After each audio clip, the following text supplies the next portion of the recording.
Biometric authentication complete. Please state your business.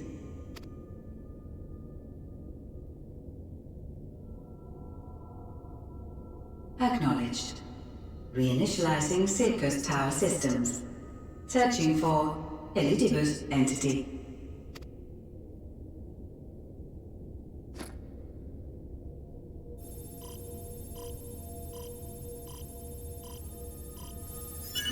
Target located in subterranean core power accumulator. Projecting image.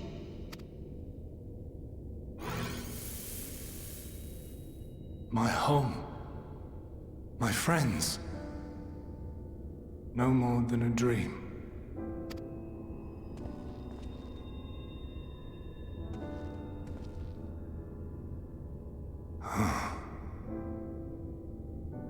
You. Why have you awakened me? I no longer sense those places beyond, or Lord Zodiac. You must explain all.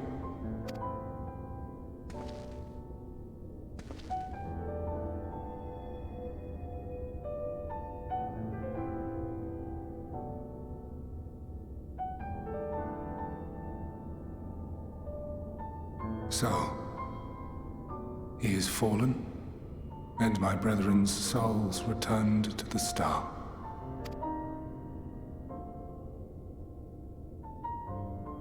The doom we sacrificed so much to prevent is come again.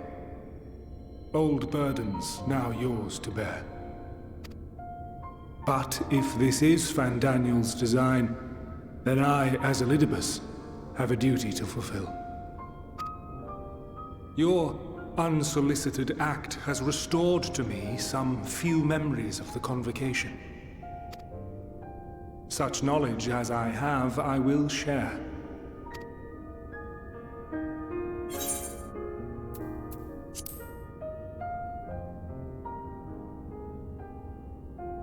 I do this not for you. I merely perform my duty, as I have ever done. Where to begin? The end. Your understanding of what caused the final days is consistent with our own. The decay first took root where the currents were weakest. Yes, a conclusion drawn by him, Fandaniel. Not the him of here and now, but as I knew him, long, long ago. Having shed light upon the phenomenon, he dedicated himself to devising a countermeasure. Were it not for his knowledge of the Celestial, we would never have made the connection, and thence forestalled the final days. And though he inherited that noble soul, how different this last incarnation, so consumed by self-loathing and hate.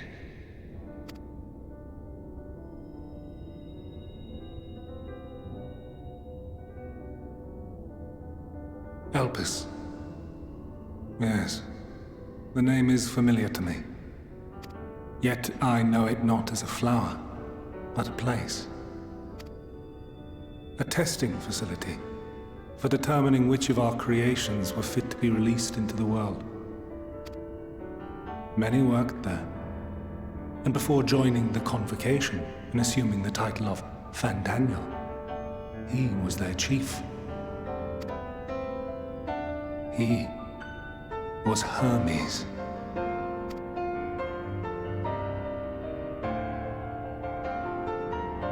That is all I know. The crystals tell little of the lives the 14 led prior to their induction. Elpis itself would tell even less. Nary a ruin has survived.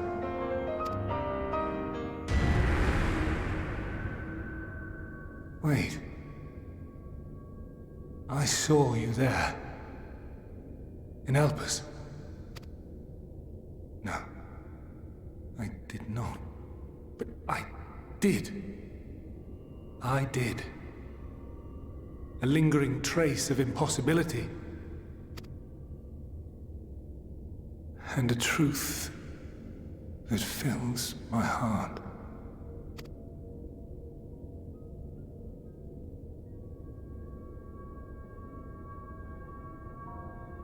My memories remain clouded, I fear. However, they have revealed to me one possible course. You must travel to Elpis, to the time when Hermes served as its chief.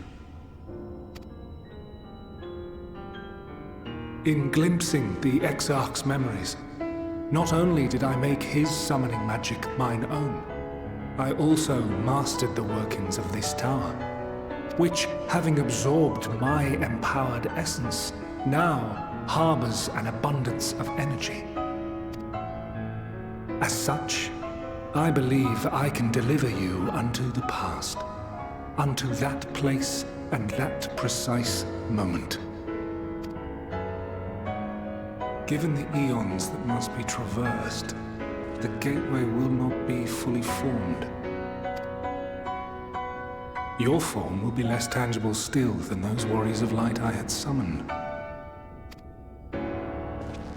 In all likelihood, none will be able to see or hear you. Yet even should you manage to interact with others, you will be unable to effect meaningful change. For the reality you wish to save, the reality to which you must return, exists as a result of the final days. You cannot reshape the past to undo the tragedies of the present. Cannot unmake the sorrow and suffering fated to come. In full knowledge of this, will you still entrust your life to your foe and make the journey?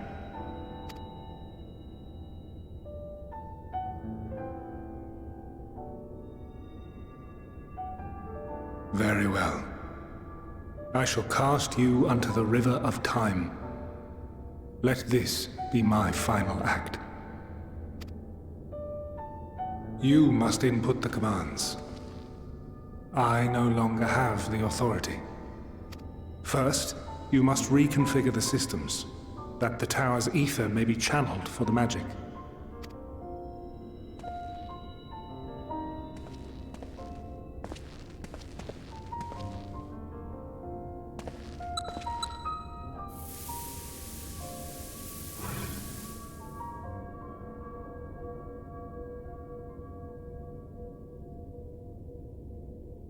The preparations are complete. The gateway will soon open. Return at once to the ocular.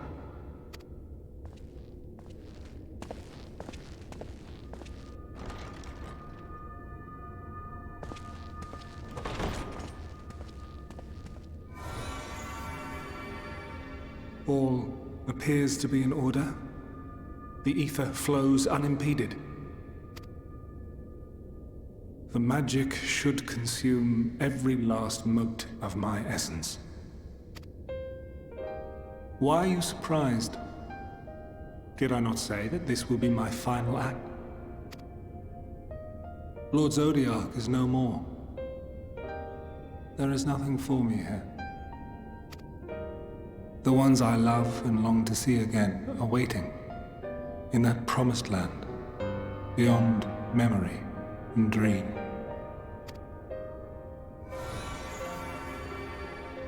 Now go, warrior of light. Go, and do not look back.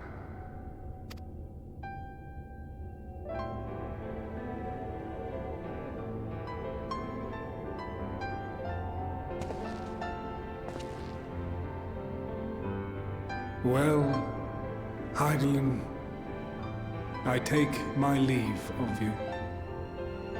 Yours is the mantle of the last of us.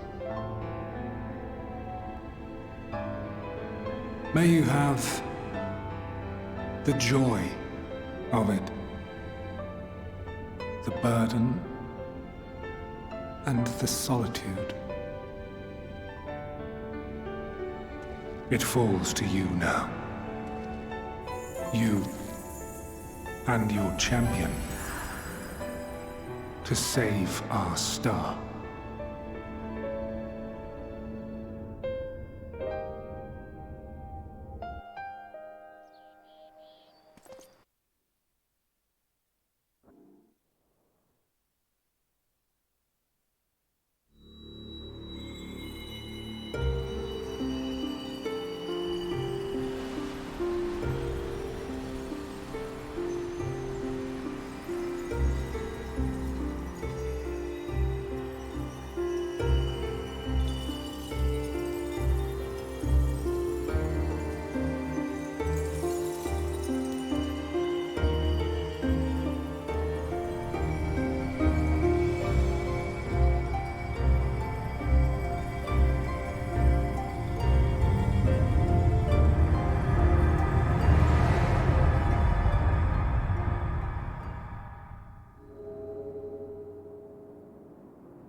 And here we are, Elpis. Well, well, how rare to receive you in person. To what do we owe the honor? Oh, just a few odd tasks. We'll be here a while. You're welcome to stay as long as you see fit, of course. As a matter of procedure, however, I must ask that you kindly remove your masks.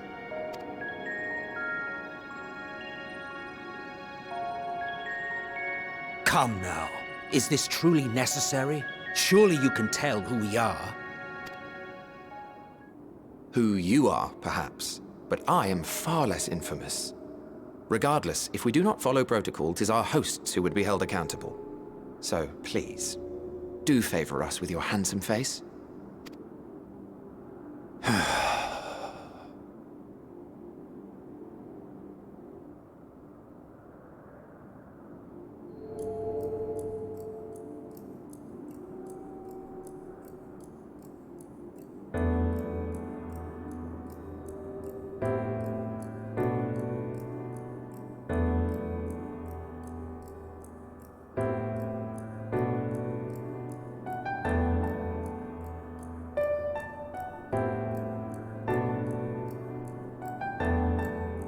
Satisfied? I thank you for your cooperation. You are free to go about your business.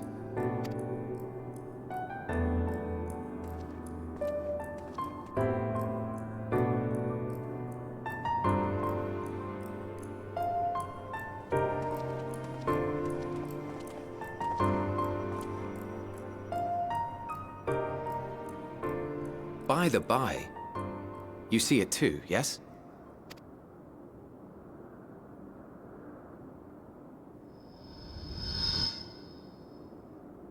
I haven't the foggiest what you're talking about.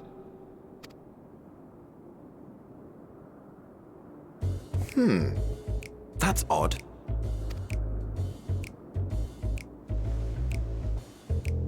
It's right here. A bit thin in the ether, but there's no mistaking it. The color of its soul is almost identical to Azem's. Do you suppose he created it? Rather unusual for a familiar to have a soul, though.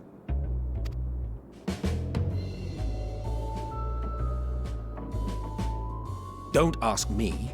All I know is that it's trouble. Doubly so if it's his spitting image. So let's leave it be. Come now.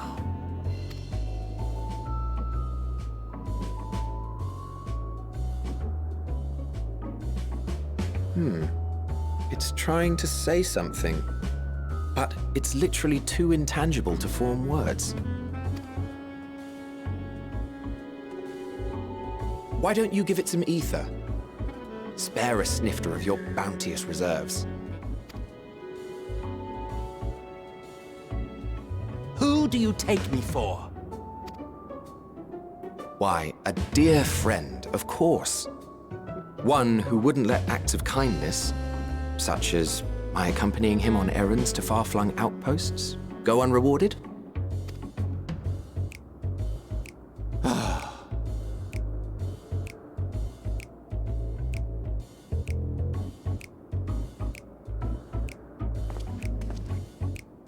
I suggest you close your eyes, or this may be unpleasant.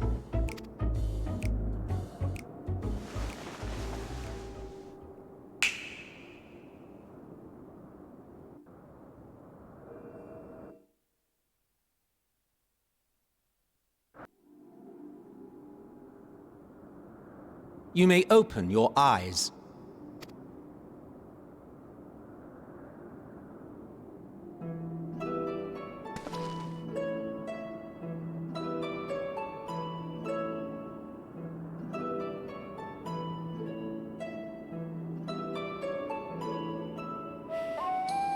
Oh, you even adjusted its size.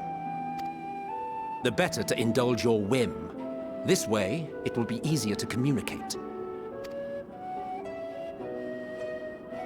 How very thoughtful of you. And may I applaud your artful reinforcement. Without further ado then. Greetings! I am Hythlodaeus, Chief of the Bureau of the Architect. Sulking beside me is the most honorable Emmet Selk of the Convocation of 14. And how might we address you, my new friend?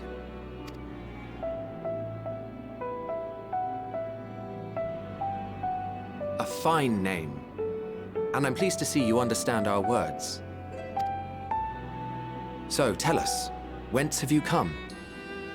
The thinness of your essence suggests you weren't created here.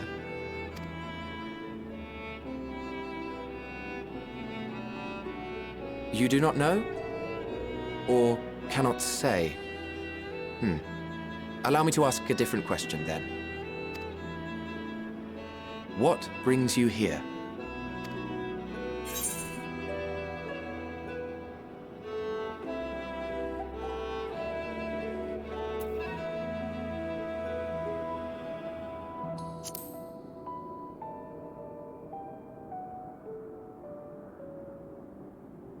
Well now, the same as us.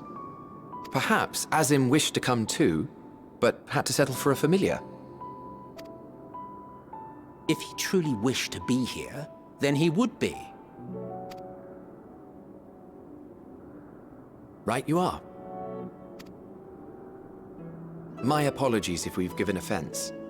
The two of us can discern the color of souls, you see, and yours happens to resemble that of a friend. And with your purpose matching our own besides, we jumped to a hasty conclusion. We are here to speak with Hermes, the chief overseer of this facility, which we also intend to tour in order to gain greater insight into the man's work. We, I say, though this is Emmett Selk's charge. I am here only to serve as his guide. And I should be happy to serve as yours as well, by way of an apology for the misunderstanding. Wait, are you suggesting that we bring it along on official business? This thing we know next to nothing about? If you harbor suspicions, better to keep it close than leave it to its own devices. Wouldn't you agree?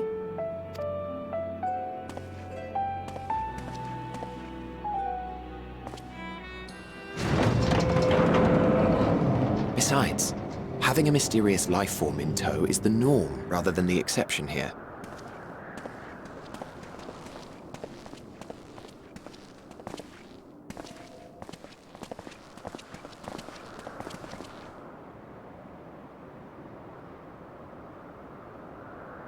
Welcome, my friends, to the testing ground of creation at Heaven's Edge, Elpis.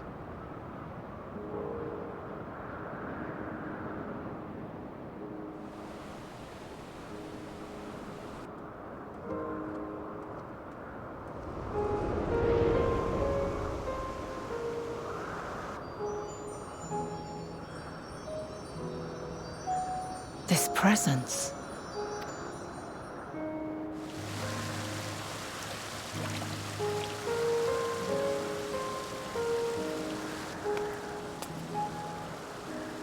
Hermes! Visitors! We have visitors!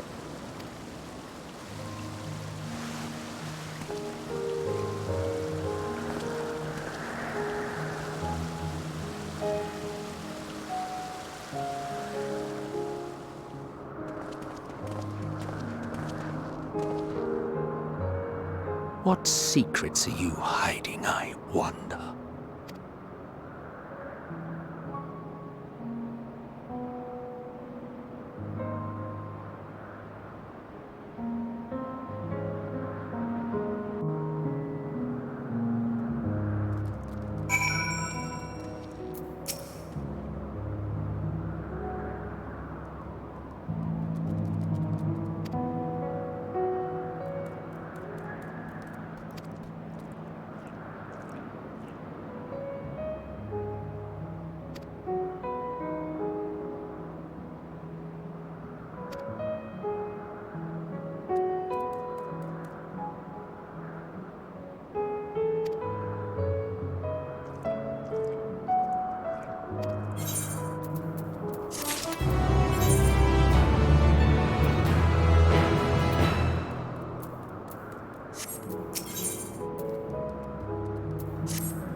You are... Oh.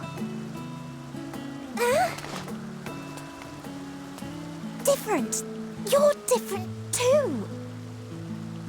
You and me. We're alike. Friends. I want to be...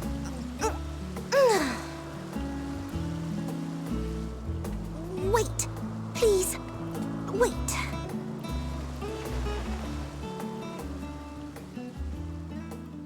Greetings and salutations. Can you hear me? Do not be alarmed. I mean you no harm. I wish only to hear your words, share your feelings, and know your thoughts. May we please be friends?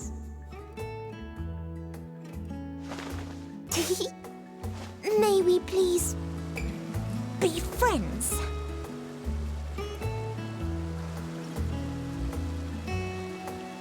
Ah, I see you found him.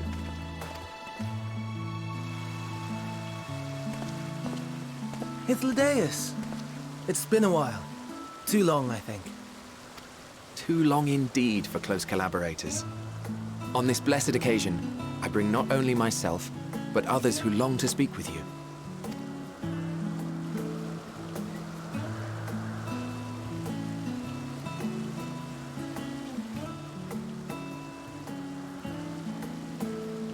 You are of the Convocation. Emmett Selk at your service. Do I have the honor of addressing Hermes, Chief Overseer of Elpis? You do. You have traveled far for it. Given your facility's purpose, its remote location is something of a necessity. Would that I didn't have to rely upon a guide.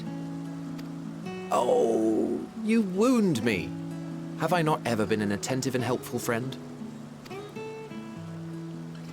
But moving along to more agreeable company, this one we chance to...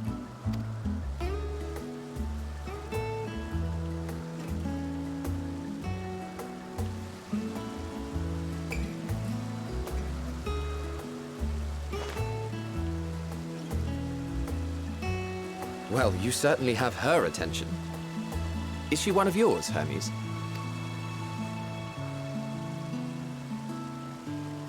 Her name is Meteon. It means shooting star.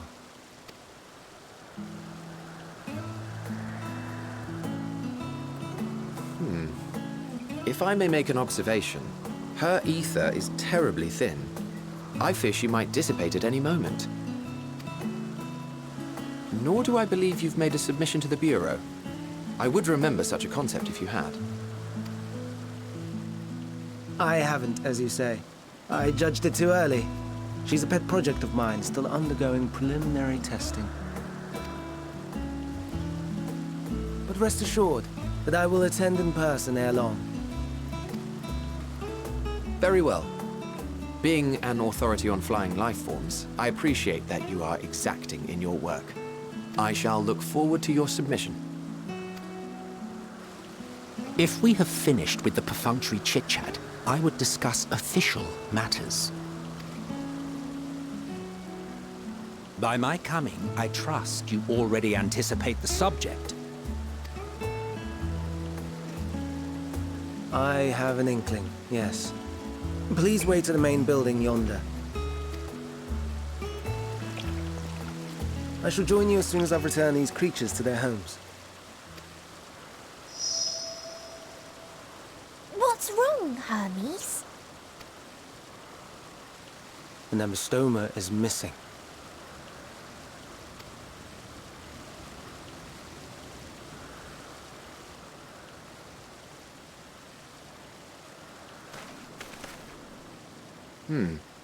I may have found it. A creature with the self-same ether as those there, nestled in the boughs of a tree outside the grounds.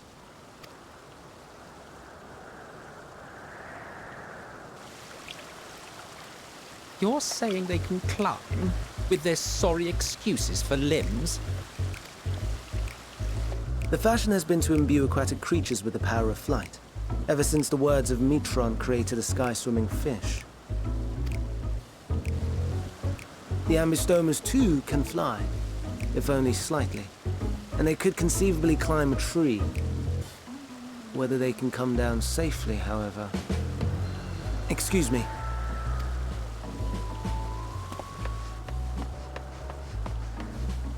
I'll help, too!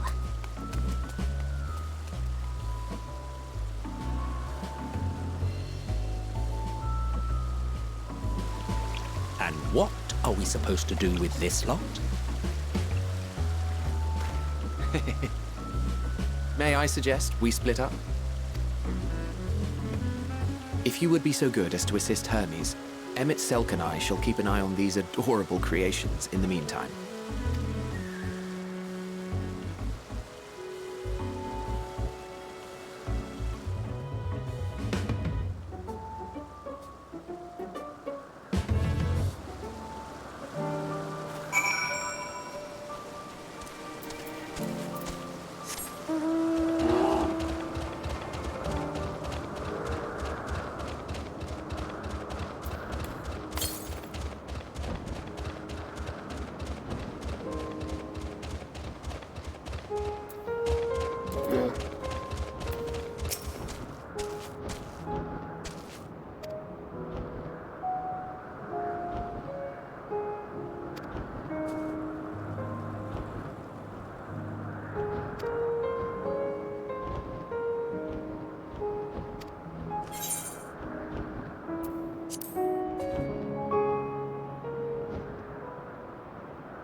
This appears to be the place. And here is where we part ways. We will be discussing highly sensitive affairs. Only a select few may be privy to such knowledge, and that does not include someone who cannot or will not divulge their origins.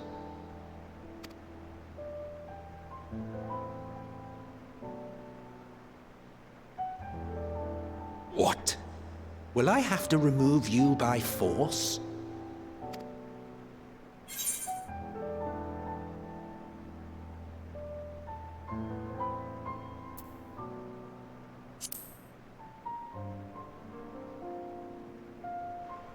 Yes, I'm sure your business with Hermes is quite pressing. You may speak with him to your heart's content after ours is concluded. I do not object to his attendance. Hermes, this is highly irregular. Perhaps, but I believe he can be trusted. Meteon would not have taken to him so quickly otherwise.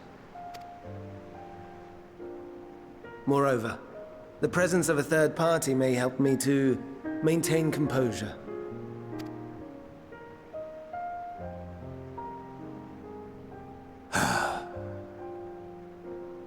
As you wish, then. Behave yourself, do you hear?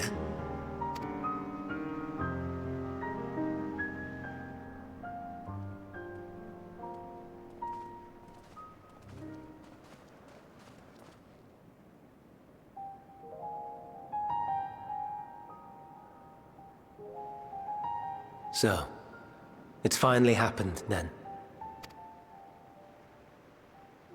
Aye. Van Daniels declared his intention to step down and named you as his preferred successor.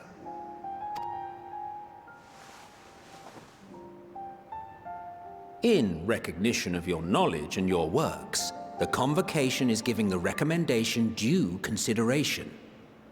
As one who does not know you personally, I am to use my impartial eye to take your measure. And above all else, to ascertain your disposition towards the invitation.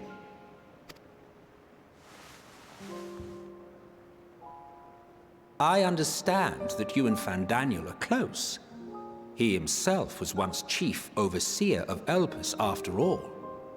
I should not be surprised if you knew before anyone else that he wished to relinquish his office. I did. He told me that when he fulfilled his purpose, he wished to pass the torch to me. A torch you seem none too pleased to accept. Are you so averse to serving on the Convocation? No, it's not that. For a humble researcher like myself to even be considered is an honor beyond words. No. What troubles me, what I struggle to come to terms with, is the very fact that Van Daniel is stepping down. Does this not mean that he will return to the Star?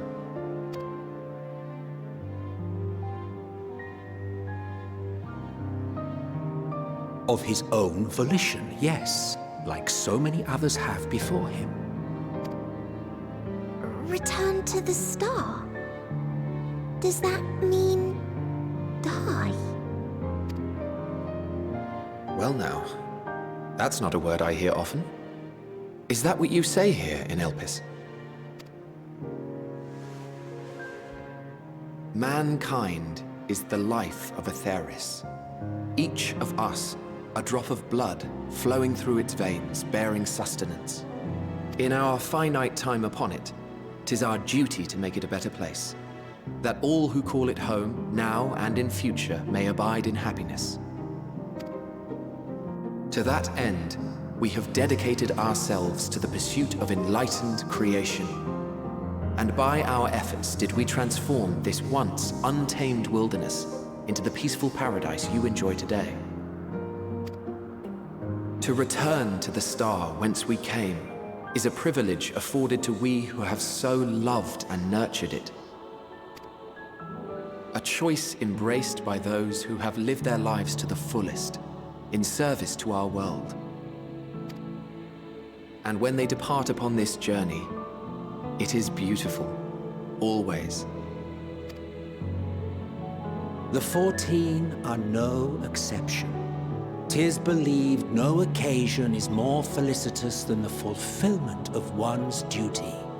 Our office becomes our lives, and to retire is to return, or so the majority of us hold. Some few have elected to eschew custom.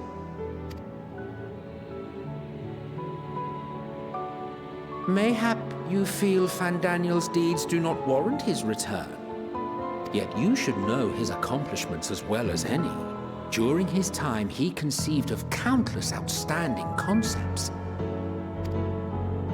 And channeling the wealth of experience he attained here in Elpis, he brought forth many new specimens.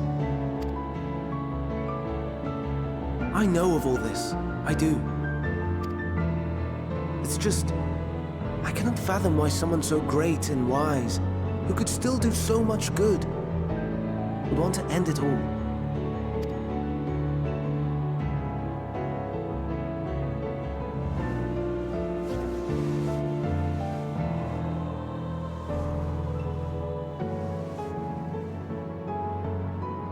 Oh no. I've made her upset. Forgive me. I know I requested your presence. Might I trouble you to take Meteon outside? A change of scenery would do her good.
Amazing, is it not?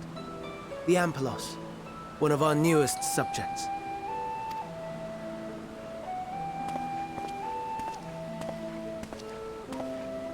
So, how are we coming along?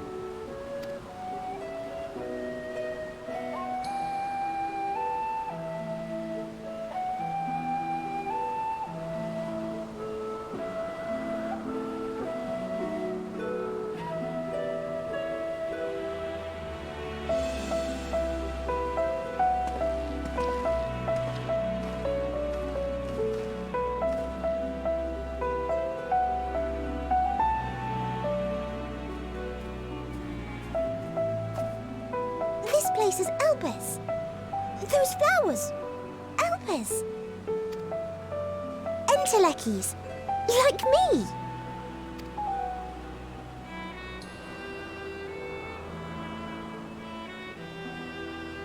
They are a product of Elpis, and so named for their birthplace. A happy accident, born of the hands of a former researcher who loved beautiful blossoms. Unique for how they change color, to reflect the emotional state of those nearby.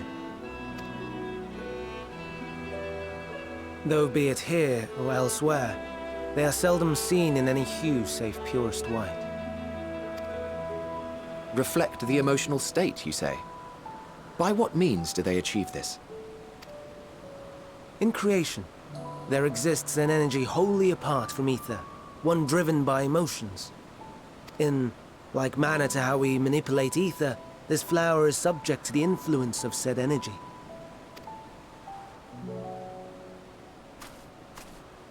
Well, it has no will of its own. It is sensitive to the prevailing emotion in the vicinity, and reacts by altering its color and vibrancy.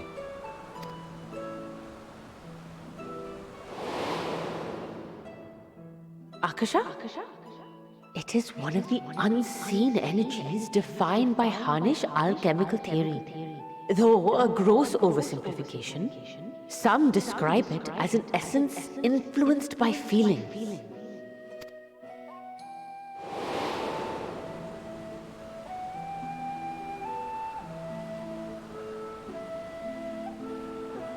Akasha. Though I'm not familiar with the term, your description suggests it is the self-same energy. Dynamis, we call it.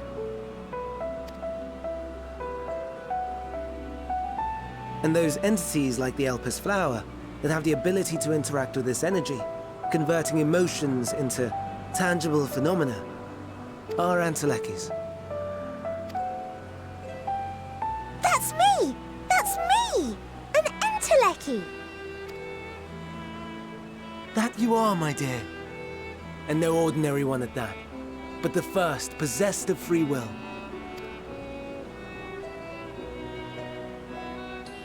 Wait. A form of energy other than ether? Dynamis? I've never heard of such a thing. Hardly surprising. Dynamis cannot be seen, much less felt. And though its existence has long been theorized, we had no proof until the flower's serendipitous creation. What's more, Dynamis is far weaker than ether.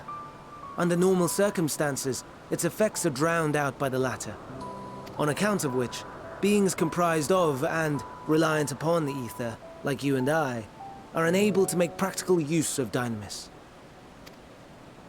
'Tis a truly esoteric thing, known to but a select few scholars.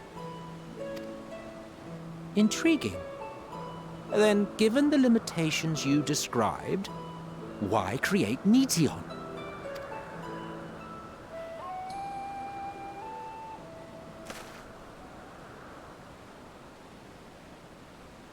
Our star, Aetheris, is especially rich in ether, so much so that its name is derived from it.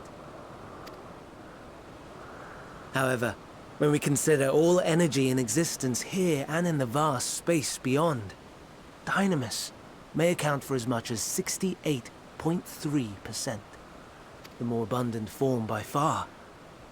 Were we able to control it, we could open the door to limitless possibilities. 'Tis not unlike a gently flowing stream, unable to break through the dam of ether barring its path. But if we could imbue the stream with the vigor of a raging river...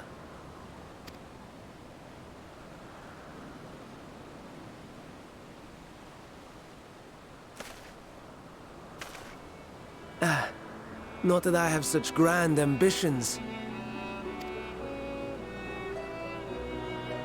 Nay, I merely wish to create a being that could traverse the great expanse.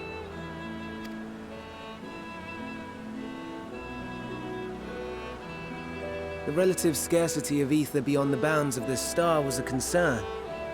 And so, I looked to another source of energy by necessity.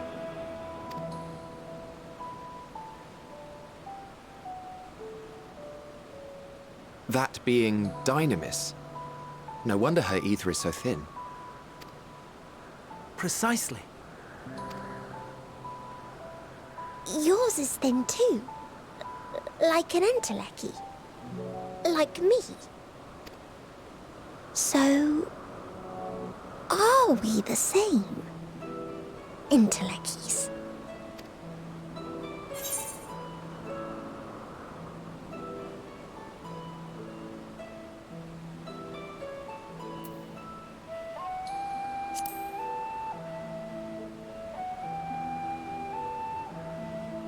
That sounds more akin to the desperate flailings of a wild beast when facing imminent death. A deficit of ether alone does not an entelechy make. It would, however, make it easier for you to interact with Dynamis. And limited though its influence may be, this quality could prove the difference between victory and defeat. You'd do well not to underestimate it.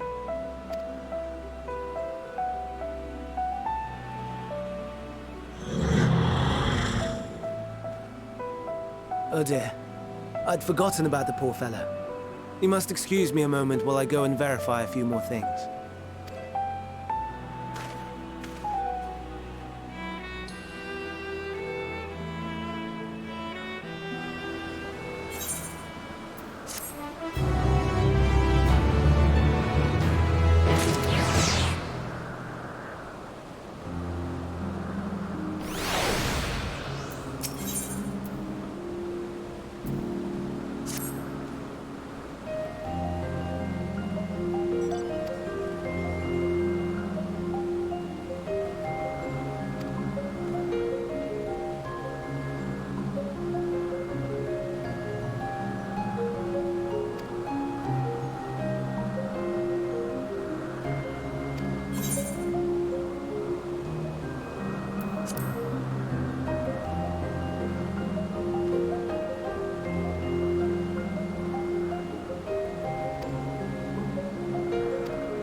No, no, no. You are not foisting this nonsense on me.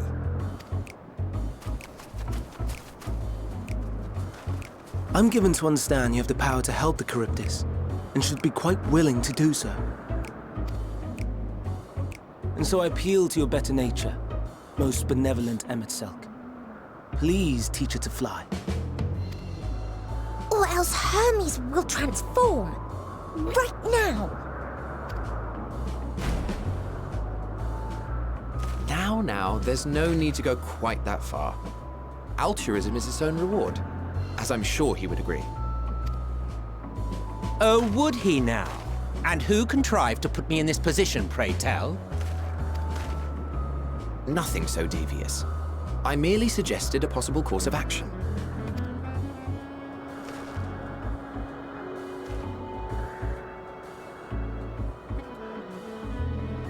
Please, Emet-Selch. Please.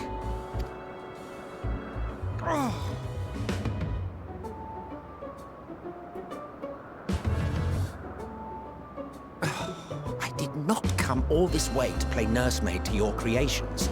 I'd thank you to remember this favor and let it be the last.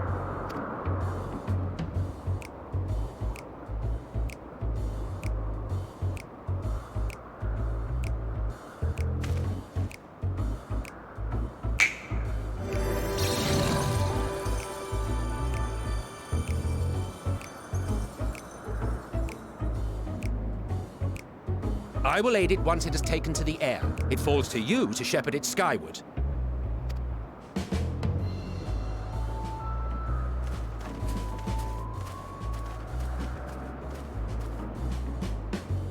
Well, let's relax and enjoy the spectacle, shall we?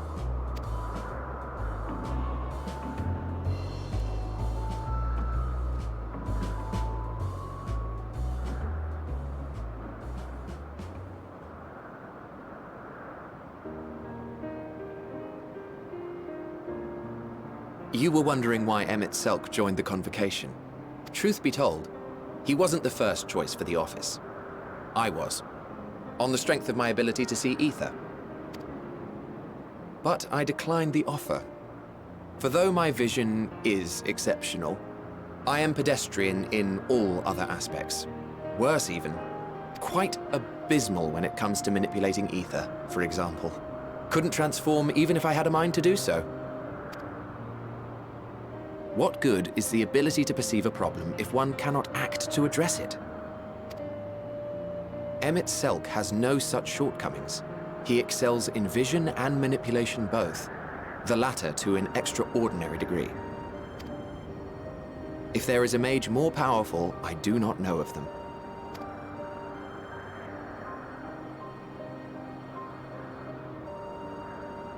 Thus did I recommend him for the office in my stead. And I wasn't the only one. Far from it. Countless others vouched for his skill and character. People the world over, to whom he had previously lent a helping hand. Oh, how surprised he was. Claimed he hadn't done anything remarkable for anyone. Modest to a fault. He deserved every bit of acclaim he received. Yet he may well have gone unappreciated were it not for a mutual friend. A singular soul who can't help but involve himself in the business of others. Where he walks, excitement is certain to follow. His antics irritate Emet-Selch to no end. But much of his grumbling stems from genuine concern. When our friend calls, he never fails to answer and lend his talents.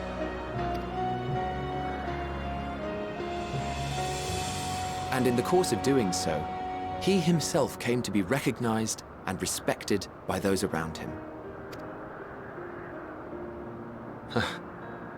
They are truly remarkable individuals, and I'm proud to call them friends. To help them realize their dreams. This will be my greatest contribution to our world. And when they have fulfilled their respective purposes, so too shall I have fulfilled mine, and together we may return to the star. Look at me. spilling my innermost secrets. I can't seem to help it with you. I can only assume it is due to the color of your soul. I just don't understand how you can be so alike and yet so different. Well done, my pet. Well done!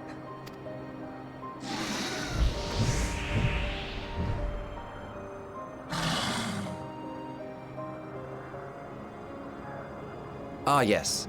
I dare say the Charybdis will be fine here on. Why don't you go and signal to Emmett Selk?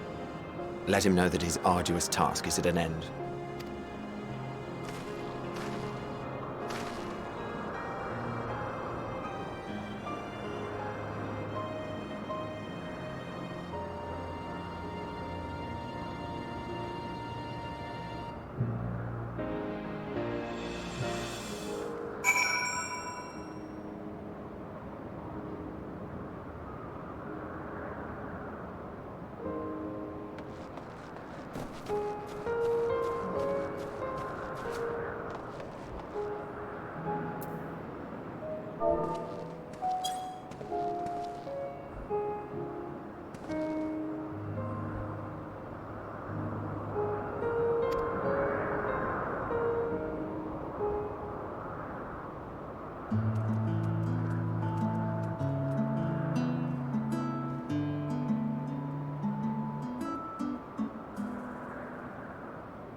please.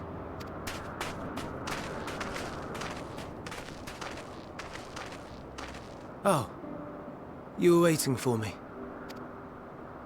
You've finished talking? Yes, we've come to a decision. My thanks for keeping Meteon company. Emmett Selk and Hythlodaeus have already retired to their rooms. There is room for you too, if you would follow me. Wait! I want to show you something first.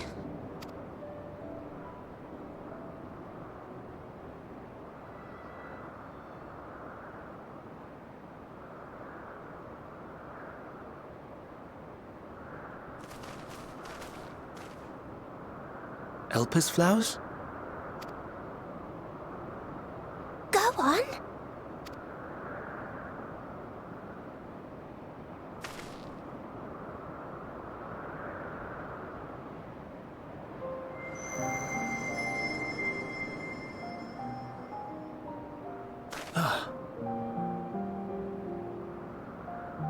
You're not the only one, Hermes. Others feel sad too. You're not alone.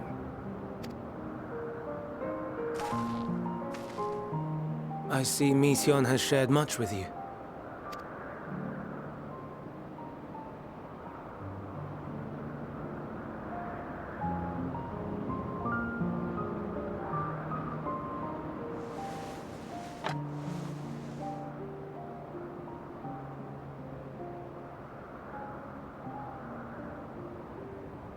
May we talk a moment?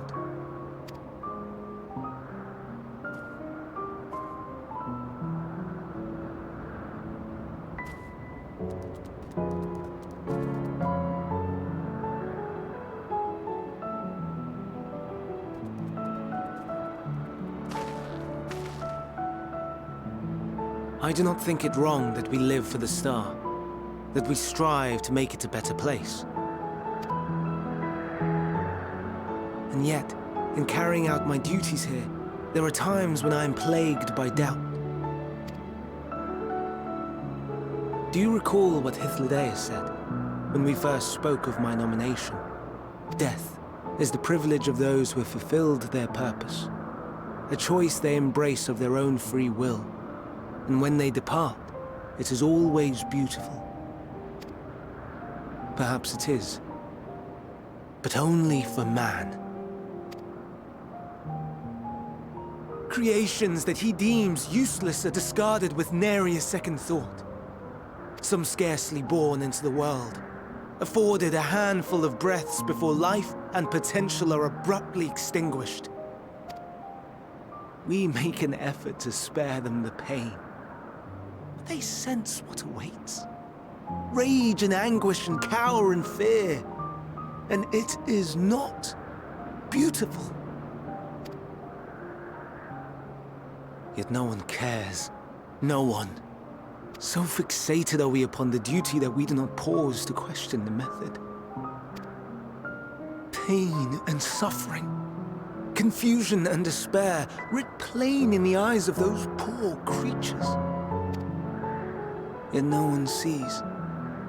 We turn a blind eye and carry on in blissful ignorance. Not amiss. And always, always the blossoms shine pure and white. A contradiction so blatant I could scream, want to scream. How can you all accept this aberration? Then I wonder, am I the aberration for thinking thus? And I am filled with dread. But now I know I'm not alone. Not the only one for whom the flowers weep. I won't ask what you thought as you kneeled beside the Elpis, or if you only did it at Meteon's insistence. Nevertheless, I thank you. To know that you too have experienced suffering is a comfort.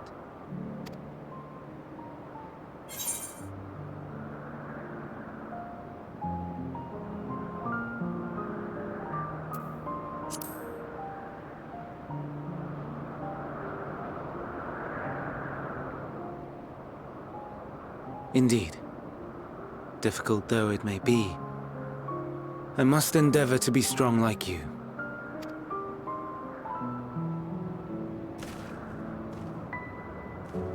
The stars in the heavens. Know you what they are? Though it is too far to tell, each glittering light could be a world not unlike Aetheris. A world filled with life. So many stars, so many lives. For us, there may be no higher purpose than to live for our world. But what of the other living beings out there? What is it that gives their lives meaning? That drives them day after day after day? To pose that question to our undiscovered cousins, I created beings of dynamis, who can traverse the vast emptiness between the stars. Meteion and her sisters. Aye, sisters. She has a great many of them, and they have already departed on their journey, traveling to one star and then the next in search of life. As one might expect, exploration on such a grand scale is rife with difficulties, and thus far I've naught to show for it. But I have faith that we will make some manner of discovery ere long. And when we do, I should be glad to share our findings with you, in gratitude for your kindness. It's getting rather late. We had best find our beds. It would not do for both of us to be sleep-deprived on the morrow. Come, Meteion. Let us head back. All right.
Now!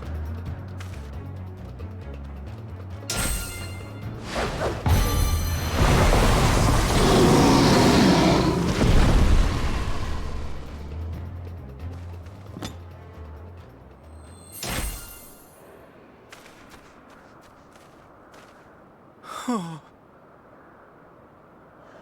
Forgive me. Please, forgive me. May you and your kin find peace. Wherever your souls may drift in the underworld. May you find tranquil seas.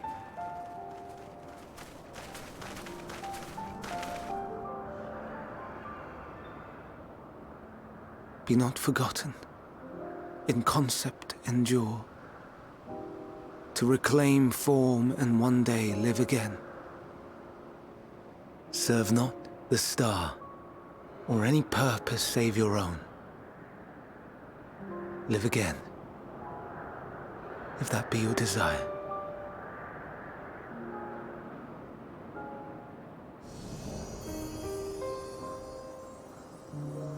Hate, if that be your want. We are worthy. But leave your suffering behind. Lay down your burdens, be born anew. Fly high, fly free.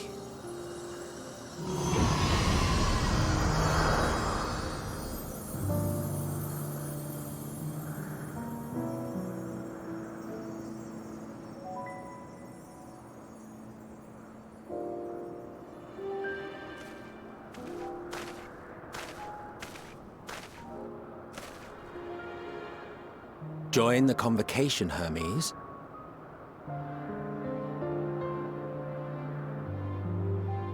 You do not belong here. Leave to replace another. To be replaced. It changes nothing. Tell me, do you think it right that we sacrifice all these lives for the sake of the star? And when the star has reached perfection, what then? If all who are satisfied choose to die, shall we all die in satisfaction?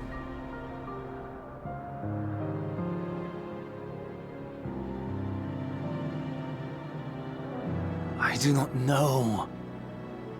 Were I to take up the seat of Fandaniel, it would be tantamount to approving my predecessor's death.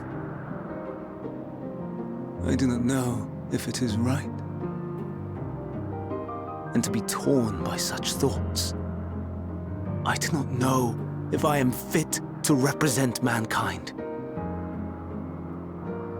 Hermes! Please don't be angry. It hurts so.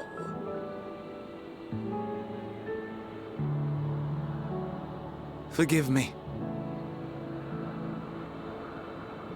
If you would still consider me in spite of everything, I beg some time to gather my thoughts. Meanwhile, Hythlodaeus, I fear I must trouble you to attend to the others. 'Tis no trouble at all. Take as long as you require.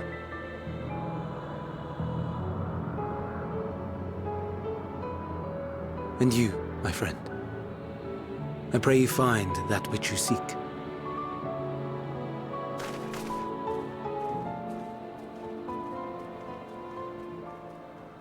I expect we have some few matters to discuss. Shall we return to the 12 Wonders for a time? Aye.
I present to you Calamelios Zephyros.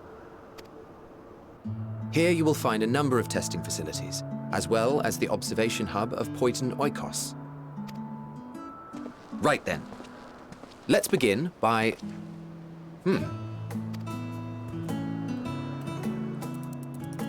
Well, well. An Arrhaeus. How delightful.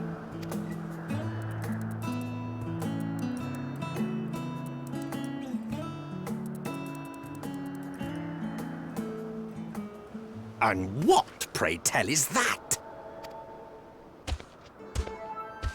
Ah, that's a new species of shark.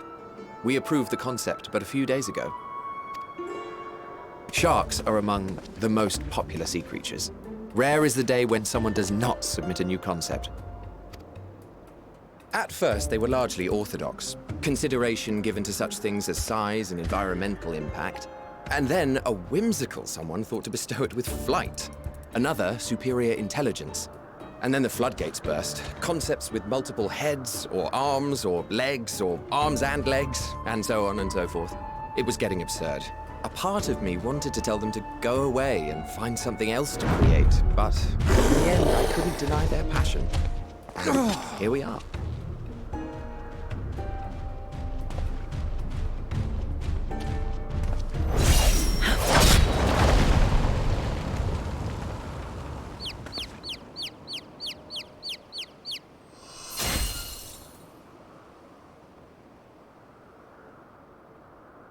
That was too close. Are you unharmed? Well now, if it isn't a pair of familiar faces. Benar, that we should meet you here.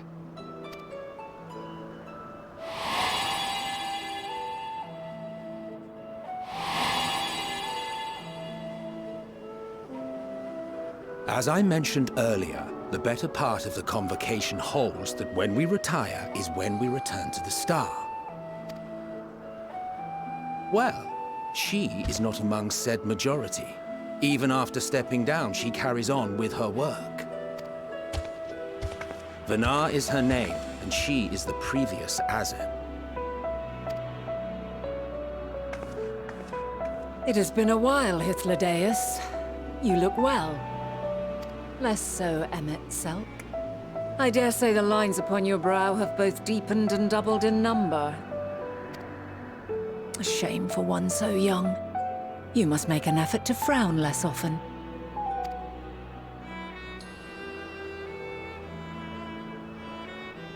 Easier said than done, thanks to your unruly successor. How is he, if I may ask? Incorrigible as ever. Rushed headlong into a volcano on the brink of eruption just the other day. I should be glad to share the tale in its entirety later, if you're so inclined. Oh, you know I am. Now then, you are?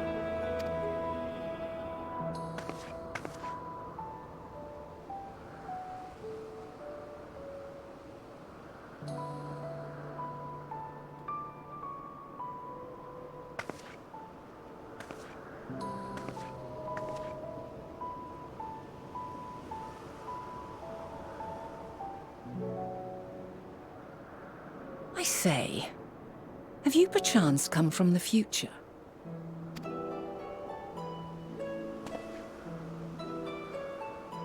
I do not believe we have ever met, yet I sense my magic upon you.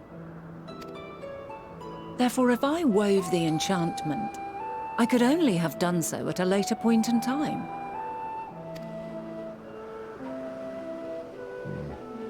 What manner of magic is this, if I may ask? A traveler's ward, of course. It prevents the corruption of one's ether.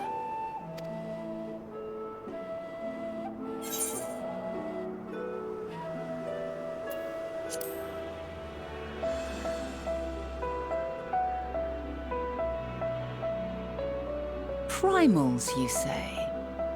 Well, I'm not familiar with such beings, but if they enthrall by warping the balance of ether, then yes, the magic would afford you a measure of protection. I gather from your question, that you are not ignorant to its presence. Hold on. From the future? That's absurd.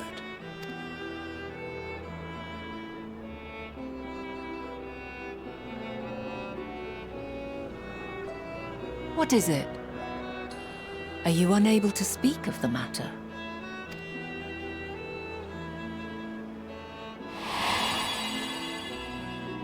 The reality to which you must return exists as a result of the final days. You cannot reshape the past to undo the tragedies of the present.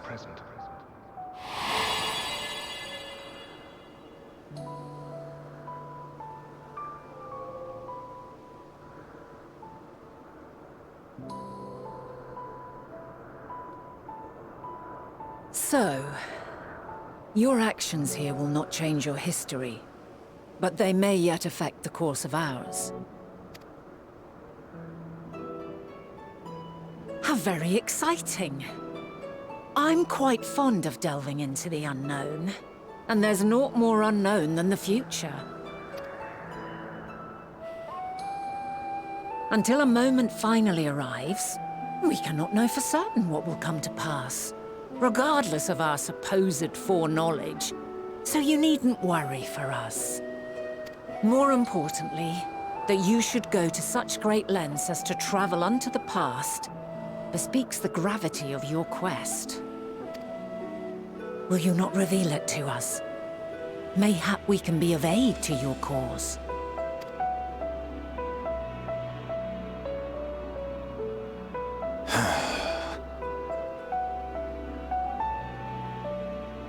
If this is true, then you've been keeping quite the secret to yourself. As a representative of the Convocation, I will hear it all. Your identity, purpose, everything.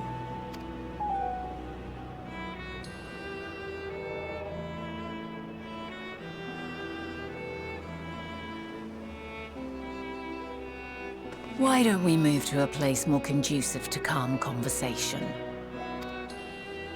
I've been working here for some days now at an old friend's behest. If it is agreeable, we may make use of my accommodation at Poiton Oikos.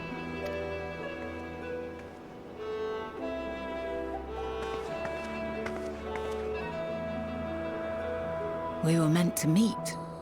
I am certain of it. Else I wouldn't have marked you so clearly, and sent you unto myself in the past. It's precisely the sort of mischief I would get up to, and quite inspired, if I do say so myself.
wonderful aroma. I feel more relaxed already. Would that I had sweetmeats to offer, but I travel light out of habit. There's plenty of hot water though, so please have as much tea as you like. Now then, will you tell us your tale?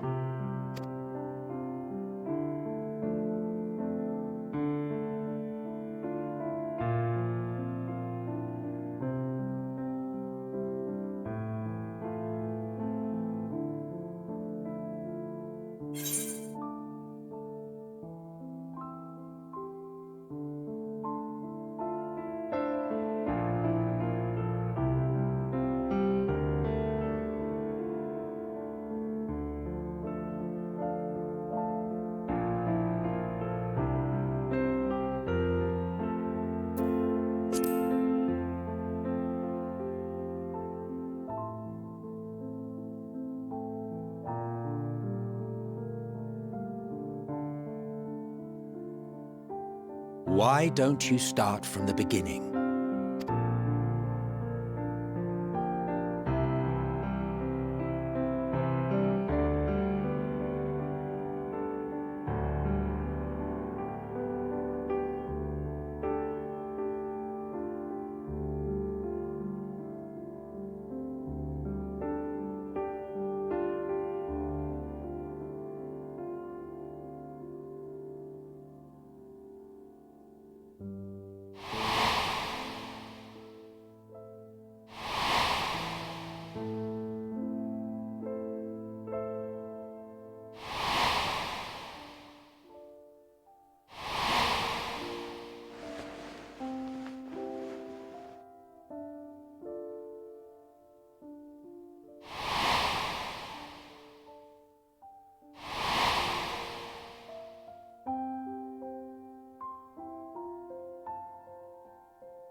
Preposterous!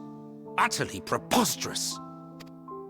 While not the words I would have chosen, I too have my doubts.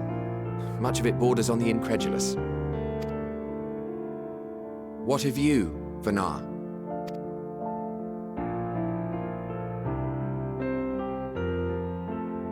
Not knowing the precise details of the first final days, it is difficult to determine the veracity of the tale. Supposing it is all true, I must ask myself why I would do what I did. Why would I feel I had no recourse but to oppose the 14 and create this Hydaelyn? Circumstances change, of course, but it would not have been an easy decision regardless. No, there must have been a reason.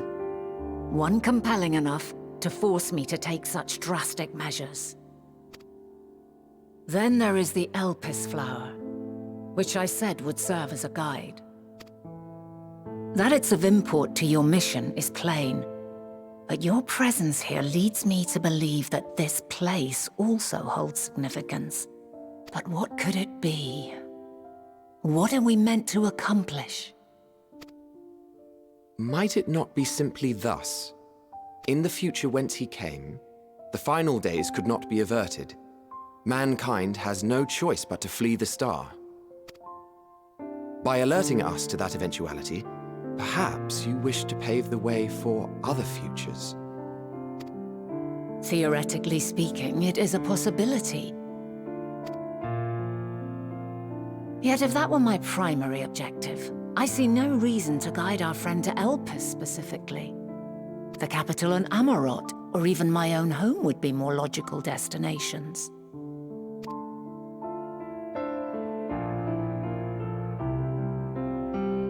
True, true. I note also that Hydaelyn did not specify a point in time to which he must return.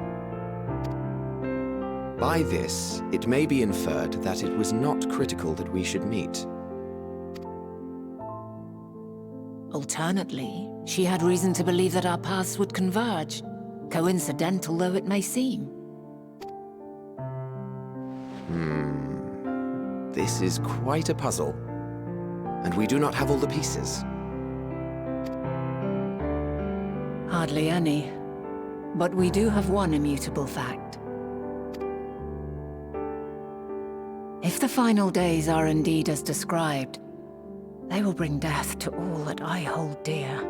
Yet despite being afforded long years of preparation, the only provisions I could make were for flight. Nay, my first and foremost endeavor would be to find a way to forestall the coming doom. Given that even the 14 failed, mayhap you deemed it impossible. Nothing is impossible. This I have always believed.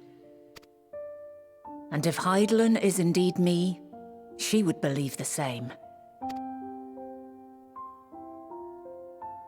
Listen to yourself. Are you seriously entertaining the notion that you are a messianic figure in some far-fetched tale?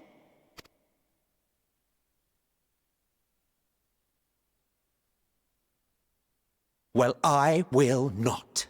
I refuse to accept that our world could be undone by some unforeseen calamity. I also take offense to my portrayal as a megalomaniacal madman. To sacrifice oneself for the star is a noble act, and I would hold those who gave themselves to this zodiac in the highest esteem. Yet, you claim I recreated Amarot and populated it with phantoms of our people? A bizarre indulgence that would be insulting to their memory. Worse still, I even invited you there. Literally invited my own downfall. Why would I do something so idiotic and inexplicable?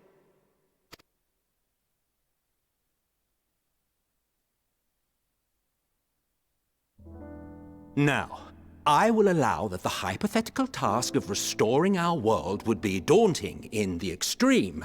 The thought of having to bear such a burden for 1,000 lives horrifies me. But I would never forsake my duty. I would never forsake my brethren.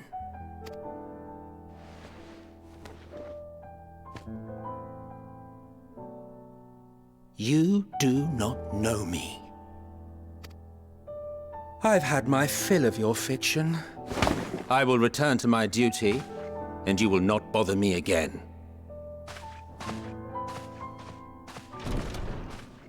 Emmett Selk! Wait!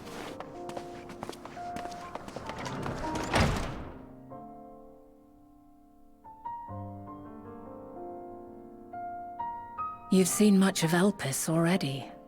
If you have any observations to share, I should like to hear them.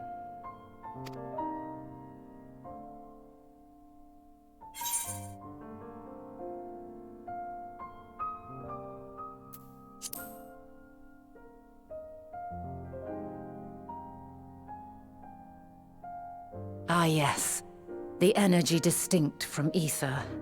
Though not my field, I have a basic understanding of Dynamis.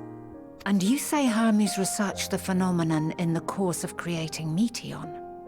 Yes, I believe this warrants further investigation. With that settled, it is time for action. The missing pieces of the puzzle are here, I'm certain of it. And when you find them, the picture my future self has painted will be complete, and you will have your answer. And suffice it to say, I will aid you in your quest.